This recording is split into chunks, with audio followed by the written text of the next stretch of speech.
Olá pessoal, sejam muito bem-vindos a mais um vídeo aqui do nosso canal Ajuda SI. Estamos de volta, né? Aí com mais um trabalho. No semestre passado a gente não teve disciplinas assim que a gente pudesse de fato estar gravando vídeos, etc. Salve aquele lá que a gente fez que era de... Eu nem lembro qual era a disciplina, foi o único vídeo que eu fiz lá no semestre passado. Eu não estou lembrado direito qual era a disciplina, mas só sei que só saiu um vídeo. Então, eu vou tentar ajudar vocês mais aí nessas próximas disciplinas, principalmente essa daqui de inteligência computacional, o qual é uma disciplina que eu gosto bastante, né? Perdoem aí, a iluminação tá meio fraca, né? Eu não liguei a luz, tá? Porque tá de dia, como vocês podem ver. Então acredito que dê pra gente gravar um vídeo bem bacana. Então agora a gente vai para a tela do computador. Bom, pessoal, antes de eu começar a explicar a atividade, né, eu quero falar para vocês aqui rapidinho, se vocês quiserem aí uma forma de ganhar dinheiro e ainda ajudar o planeta, tá? Prometo ser bem rápido nesse comentário aqui, tá? Enfim, só para mostrar para vocês. Esse site aqui é a Be United. Você ganha dinheiro com ele, tipo, convidando as pessoas, e quanto mais pessoas tem, elas conseguem mais patrocínio de empresas, né? Devido ao público que que elas precisam para essas empresas patrocinarem, e aí elas pagam você. Então, eu achei bem interessante. Eu comecei sem acreditar, eu comecei há 2 meses esse projeto aqui em offline, e eu vi que deu resultados. Ó, eu já tenho aqui US$ 1.310, tá? Desde que eu comecei, eu fiz um investimento bacana. Investimento não, aliás, eu fiz um investimento de tempo, tá? Você não entra com nenhum valor em dinheiro. E eu já consigo sacar US$ 55. Lembrando, eu tinha 75 e eu saquei US$ 20. E isso é bem interessante, ó. Muito bacana que você já pode estar fazendo o saque aí do seu valor. E lembrando que você não saca esse valor inteiro, tá? Esse aqui você, após 60 dias de uso do site, você tem liberado uma certa quantia do seu valor e você pode estar sacando. Poxa, mas US$ 55 no valor do dólar dá um valor bem alto, já que o dólar está hoje beirando aos R$ 4, tá? Então, eu não vou explicar como é que funciona o projeto, isso vai ficar a cargo de vocês, se vocês ficarem curiosos, o link está na descrição para você acompanhar aí como funciona, tá bom? Então vamos agora para a lista. Bom, pessoal, está aqui a lista.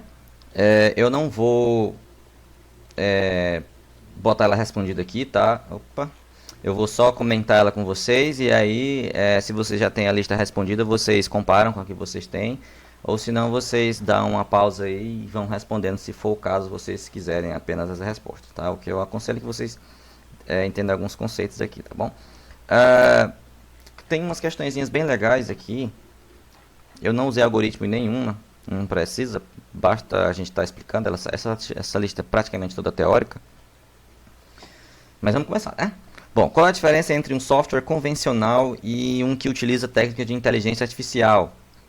Ah, eu acredito que, por exemplo, os softwares convencionais, eles fazem apenas o que são programados para fazer, né? Tipo, um determinado software, ele vai ser programado para realizar uma tarefa, e ele vai ser programado para realizar aquela tarefa. Já os softwares que utilizam inteligência artificial, não, eles vão ser programados para realizar uma tarefa e aprender com situações do ambiente, tá? Com um exemplo da sub-área de TI são os algoritmos de machine learning, de aprendizado de máquina. Por exemplo, os algoritmos do Google, que eles são programados para aprender aquilo que você busca e te oferecer sempre recursos para você comprar com base nos seus interesses, tá? Isso aí é um exemplo bem clássico aí de um software que usa inteligência artificial. O Facebook também já utiliza isso, e várias outras empresas utilizam esse tipo de software em que eles aprendem com aquilo que são inseridos para eles. Então, um software convencional, ele faz apenas aquilo que é programado, e os que utilizam inteligência artificial, eles aprendem com os recursos aí que são inseridos no ambiente para ele. Bom, quais as principais barreiras que muitos projetos de inteligência artificial encontraram ainda nas fases iniciais do surgimento das ciências? Essa resposta eu encontrei numa apostila bem simples. É, por exemplo, eles tiveram dificuldade nas estruturas que eram utilizadas para gerar o comportamento inteligente, né? Que tipo de estrutura eles utilizariam para que esses softwares se comportassem de maneira inteligente? A irritabilidade de muitos problemas de inteligência artificial em tentar resolver, né? A falta de paciência em resolver esses problemas que vinham a acontecer, que eram bastantes, aliás, afinal a tecnologia, a inteligência artificial estava engatinhando naquela época, né? Os métodos eles eram insuficientes para demonstração de exemplos simples, que fracassados quando eles eram testados em ambientes maiores, né, e em problemas mais complexos, e eles não conseguiam encontrar métodos que explicassem esses erros em ambientes tão complexos. Então são basicamente esses três aí que eu citei que podem ser colocados. Tá? Essas duas aqui vocês acham muito fácil na apostila. Essa aqui também é bem legal. Na publicação Computer, Machinery and Intelligence de 1950, Turing propôs o famoso teste de Turing. Sobre este teste, marque V ou F para verdadeiro ou falso. Tá bom? Vamos lá, vamos ver aqui cada uma delas. Teste de Turing. Eu não vou explicar o que era, porque primeiro a gente vai responder, que vai se auto-responder aqui a conceito. Então vamos lá, nesse teste. Turing definiu um comportamento inteligente como sendo a habilidade de um sistema a alcançar um desempenho ao nível de ser humano, de forma a conseguir enganar uma pessoa que o estivesse a interrogar. É verdadeiro, tá? Essa afirmação ela é verdadeira, porque é exatamente nisso que consistiu o teste de Turing. Desenvolver uma aplicação que fosse suficiente capaz de enganar um ser humano, se passando por um ser humano, tá? A máquina iria acabar enganando um ser humano. Se você procurar no Google, teste de Turing Google Duplex, tá? Assim, Google Duplex, eu acho que não estou enganado. Ele mostra o serviço do Google Duplex fazendo uma reserva. Eu não lembro se é num restaurante ou acho que é um corte de cabelo, alguma coisa do tipo. E a atendente conversou com esse software e achou que era uma pessoa mesmo. Então, esse aqui foi um exemplo bem prático de realização do teste de Turing, bem recente. Tá? Vou deixar o link na descrição para você que tiver curiosidade de ver. Eu fiquei abismado com o que eu vi. Vamos para a próxima. O teste consiste em um computador ser interrogado por uma máquina, sem que esse perceba que está conversando com o computador. Essa afirmação é falsa, né? Que é o ser humano conversando com um computador, e não um computador com uma máquina.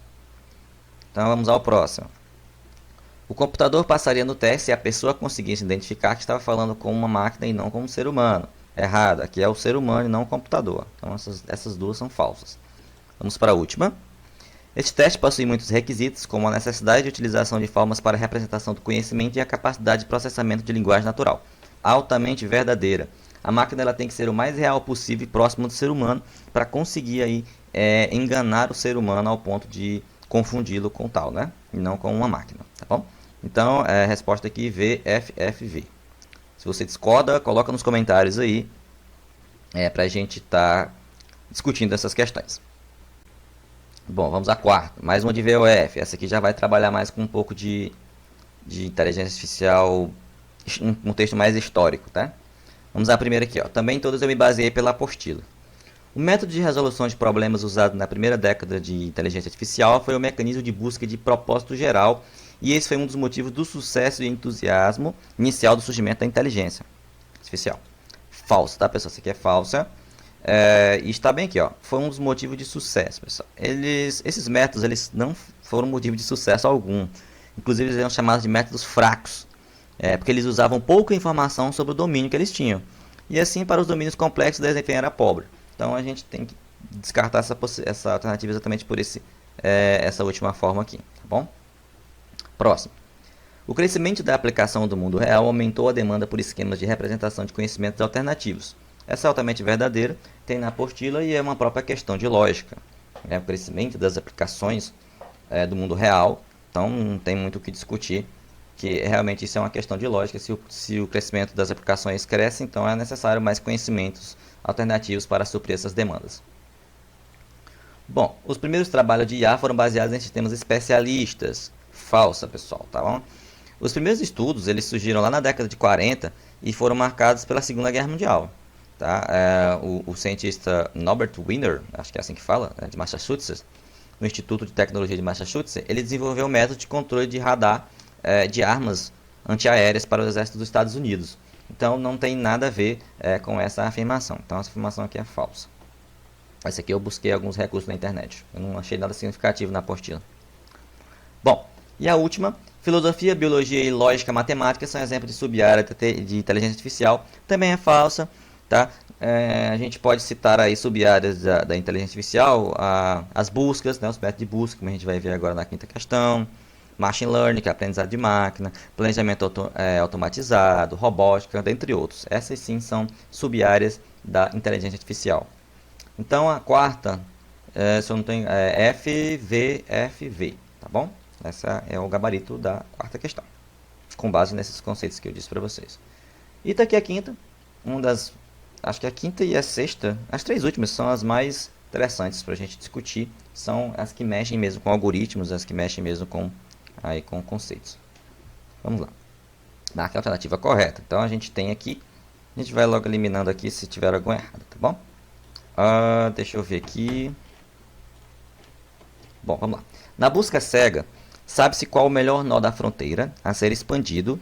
Já na busca heurística, estima-se qual o melhor nó da fronteira a ser expandido com base em funções. Então vamos entender o seguinte. Primeira coisa, essa aqui está correta, essa última afirmação aqui, tá? Na busca heurística, estima-se qual o melhor nó da fronteira a ser expandido com base nas funções heurísticas.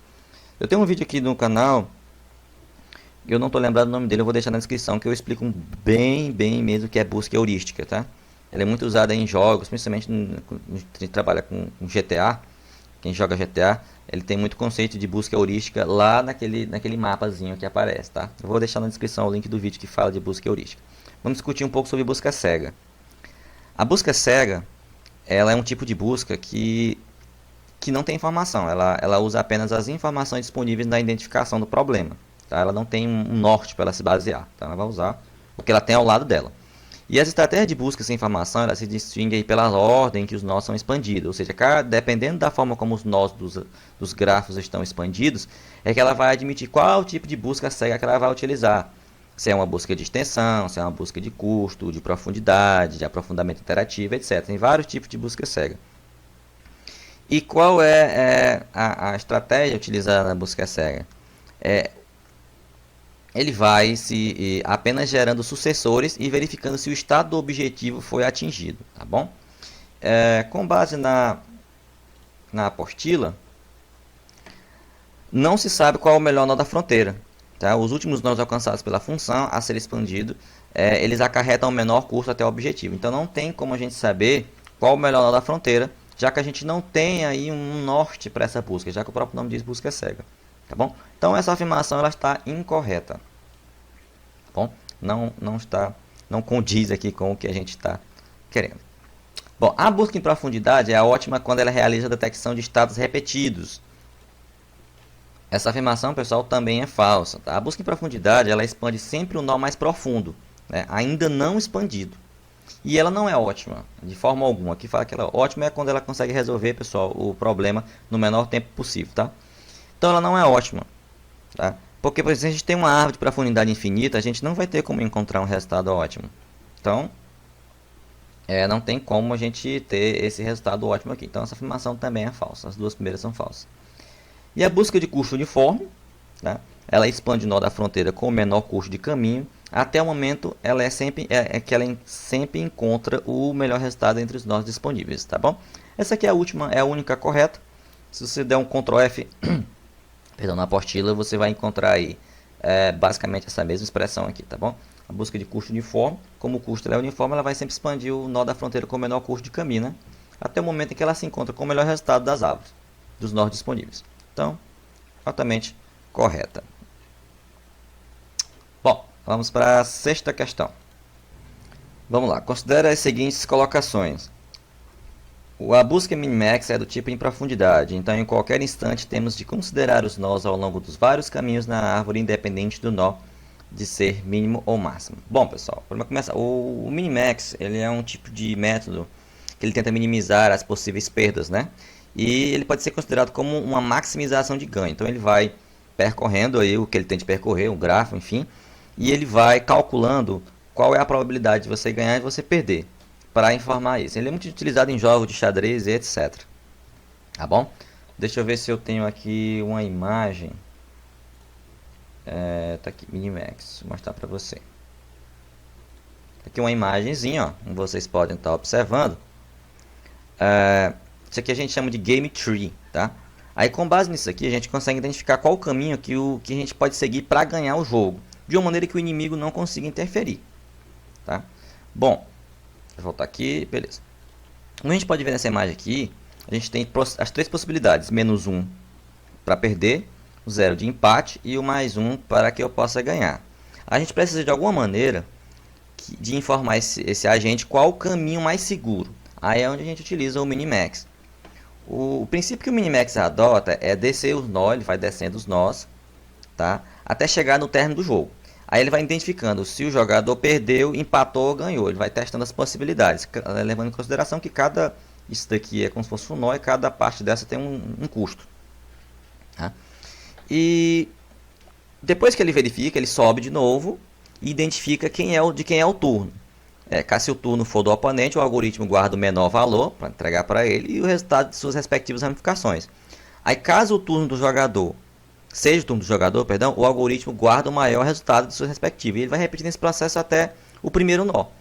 Aí, quer dizer, caso a decisão do jogador ganhar ou perder esteja nas mãos do oponente, o Minimax atribui como não sendo seguro para entrar naquele caminho, identificando somente como um.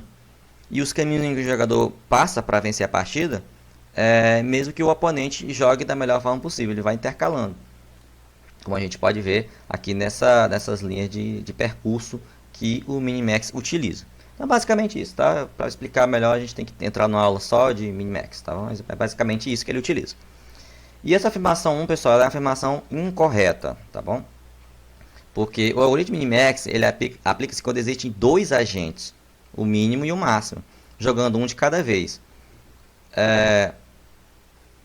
Então a gente não pode dizer que a gente vai analisar independente do nó ser mínimo ou max. O nó ser mínimo ou max, ele interfere diretamente no resultado da ação. Porque se for mínimo eu vou perder e se for máximo eu vou ganhar. Então essa afirmação está incorreta. 2.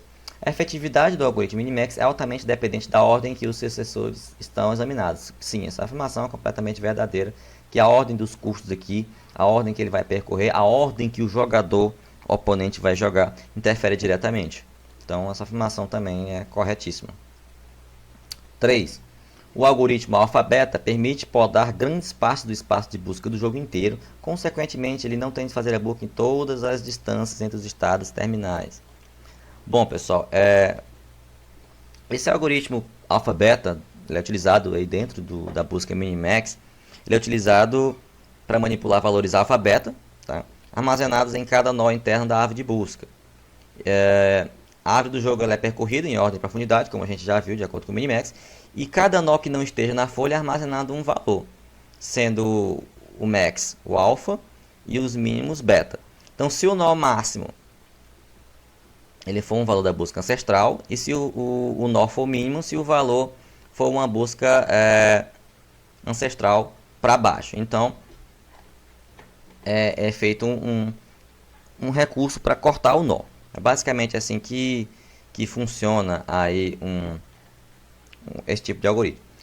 Aqui ele está dizendo que, consequentemente, ele não tem que fazer a busca em toda a distância até os estados terminais. Essa afirmação, pessoal, ela é verdadeira, tá? Porque a gente tem os seguintes conceitos do algoritmo alfa-beta. Seja um nó na árvore, um nó N, tá? E se um jogador tem uma jogada melhor, um nó pai de N, ou um nó mais alto que o N, N nunca será atingido em um jogo real. Tá? A árvore ela não vai jogar esse valor para o oponente. Então, quando a gente sabe suficiente sobre aquele N, ele pode ser ignorado. Se ele não vai ser útil para determinada aplicação do algoritmo Minimax lá no alfa-beta, então ele pode ser ignorado. Então, se ele pode ser ignorado, ele diz aqui que não tem de fazer busca em toda a distância, porque ele já sabe o suficiente daquele nó. Então, essa afirmação também é verdadeira. E o algoritmo Minimax não é ótimo, pois ele gera espaços de busca do jogo inteiro. Altamente falso, porque o Minimax vai percorrendo todo o grafo até que ele tenha que subir de volta para informar os dados ao jogador. Então essa afirmação também é falsa. Então aqui a resposta correta seria somente 2 e 3 estão corretos. Aqui, tá, eu me esqueci de falar, apenas a 3 está correta. Por fim, vamos aqui, ó, essa questão. Considere um seguinte grafo dirigido. É um mapa, né? Vai ter que se chegar a algum lugar. O nó A apresenta um estado inicial e o nó G representa o objetivo a ser alcançado. As ações permitidas são representadas pelos arcos de cada nó. Por exemplo, de B só é possível ir para o nó D e F. Então, daqui onde é que eu esqueci? B. Então, do B eu só posso ir para cá e para cá. Eu não posso ir para A. O A que pode ir para B. O custo do caminho de um nó para o outro está indicado pelo número associado a cada arco. Por exemplo, o custo de B para D é 38. De B para D está aqui, ó, 38 é o custo para eu chegar lá. O custo estimado, ou seja, via alguma função heurística de cada nó em relação ao nó objeto, está indicado pelo número dentro de cada círculo representando o nó. Por exemplo, de B para chegar até G é 26. De V para G, eu tenho o custo aqui de 26, que é o custo estimado. Então a gente vai mostrar a lista de nós expandidos, ou seja, a lista de nós máxima possível, formada no caminho, e encontre o valor do custo do caminho encontrado. Empates são resolvidos expandindo-se os nós mais à esquerda. Nós temos que fazer isso com a busca em largura e com a busca gulosa. Então, vamos primeiro entender o que é cada uma delas. Vou abrir aqui o meu bloco de notas para fazer as respostas aqui, que aqui eu vou precisar, tá bom? Bom, a gente tem que botar o caminho e o custo, né? Aliás, a lista dos nós expandidos. A gente precisa do caminho e a gente precisa do custo, tá? O custo para chegar até lá. Então vamos lá. A busca em largura, pessoal, é o seguinte: ela tenta, ela começa lá do nó raiz, que aqui nosso vai ser o A, né? No caso, deixa eu subir isso aqui um pouquinho. Opa, deixar assim, isso. Cadê aqui meu? Beleza. Ela vai começar do A, né? E ela vai selecionando algum nó como sendo a raiz, no caso aqui vai ser o A, e vai explorando tanto quanto possível cada um dos seus ramos até retroceder. Então, se ela vai explorar tanto quanto possível, ela vai ter que explorar todos. Então, os nós expandidos aqui no caso vai ser A, B, C, D, E, F, G. Então, isso aqui já está bem claro. E qual é o caminho que ela vai chegar até lá? Bom, ela vai utilizar o caminho mais curto, obviamente, mesmo após... Todas elas têm que encontrar uma solução ótima, ou seja, o caminho mais curto. Então, a gente já sabe qual vai ser a resposta das duas no caso do caminho. Mas a forma que ela procura é que vai dizer a diferença de busca, tá? Porque o objetivo é o mesmo. Então, no caso, o caminho aqui vai ser do A até o B, tá? Vai para o F e vai para o G. Tá? Esse é o caminho mais curto, tá bom? Ó, ok, beleza. Mas só que ela expandiu todos os nós, todos quantos possível, que essa é a finalidade da busca em largura. E o custo, se você somar, vai dar 88. Se você sair somando aqui 10, 70 com 10, 80 com 88, tá bom? Então é assim que funciona. Essa aqui é a resposta da primeira aqui. Vamos para 2. A gente vai fazer a mesma coisa. Eu vou até copiar e colar aqui, ó.